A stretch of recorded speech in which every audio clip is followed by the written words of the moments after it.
नमस्कार दोस्तों, मेरा नाम एडवोकेट कुलदीप शर्मा है और मैं लीगल लॉर्ड से आप लोगों के समक्ष आज बोल रहा हूँ। आज जो मैं आपको बताने के लिए आया हूँ, मैं बताना चाहता हूँ कि लीगल लॉर्ड्स आखिर में है क्या, वो किस चीज़ के लिए कमिटेड है।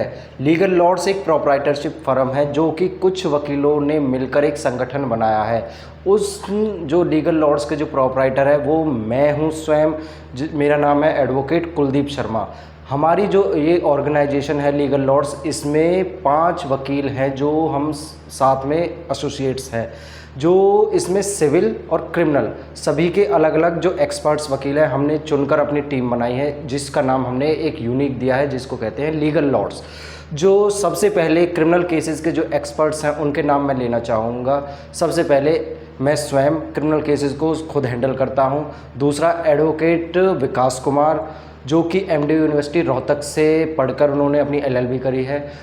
तीसरे एडवोकेट पवन कुमार, उन्होंने भी एमडी यूनिवर्सिटी रोहतक से अपनी रेगुलर कोर्स के द्वारा अपनी एलएलबी पूरी करी है।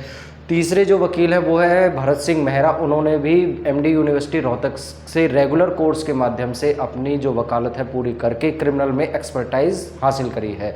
और मैं स्वयं जो क्रिमिनल में एक्सपर्टाइज का मैंने डिप्लोमा भी लिया है क्रिमिनल में, तो मैंने एमडी यूनिवर्सिटी रोहतक BS अनंगपुरिया जो कॉलेज है उसमें रेगुलर कोर्स के माध्यम से एलएलबी का कोर्स किया है। उससे पहले मैंने BCA रेगुलर कोर्स करके ही उसके बाद एलएलबी की थी। अब आते हैं कि जो हमारे सिविल के एक्सपर्ट्स हैं, सिविल में हमारे जो एक्सपर्ट है, सिविल के जो मेजर डोमिनेशन है वो केवल मैं ही देखता हूँ अपनी ऑर्गेनाइजेशन के अंदर।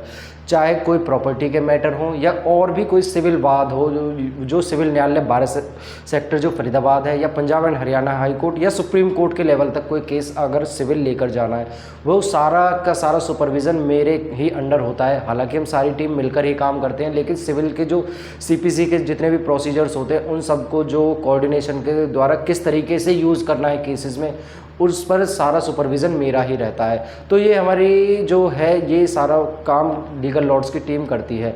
दूसरा, लीगल लॉर्ड्स की जो टीम है वो केवल पैसों के लिए ही काम नहीं करती। कोई भी व्यक्ति जो क्लाइंट के रूप में हमारी सीट पर आता है, जो कि हमारी सीट नंबर 220 है district and sessions court Faridabad के अंदर, हमारी सीट पर आता है, यदि कोई व्यक्ति गरीब है और उसे न्याय की आवश्यकता है, वो पीड़ित है, तो वो सीधे बिना किसी हिचक के हमारे पास अप्रोच कर सकता है।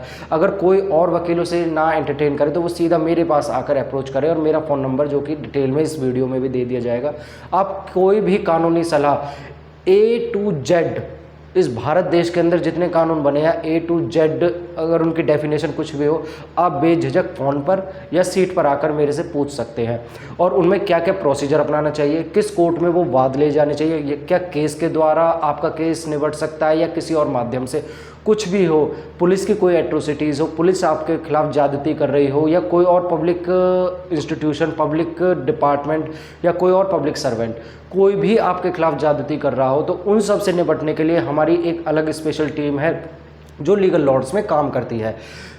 जो घरेलू टाइप के मुकदमे होते हैं, मैट्रिमोनियल हस्बैंड वाइफ के मुकदमे होते हैं, उनके लिए हमने एक्सपर्ट टीम बैठा रखी है जो लीगल लॉर्ड्स हमारी काम करती है। तो किसी भी प्रकार का वाद हो, आप इस लीगल लॉर्ड्स में बेहिचक आकर अप्रोच कर सकते हैं। इसमें कोई भी, हमारी जो टीम है वो कानूनी सलाह के लिए कोई भी पैसे मांगती नहीं है। अगर आप कोई केवल सलाह लेना चाहते हैं तो कोई पैसे की डिमांड नहीं करती। यदि आपकी फाइनेंशियल कंडीशन इतनी वीक है कि आप केस डलवाना चाहते हैं लेकिन फाइनेंशियली आप कैपेबल नहीं है, तो भी आप हमें अप्रोच कर सकते हैं, जिसमें आपको कोई भी फीस देने की आवश्यकता नहीं है।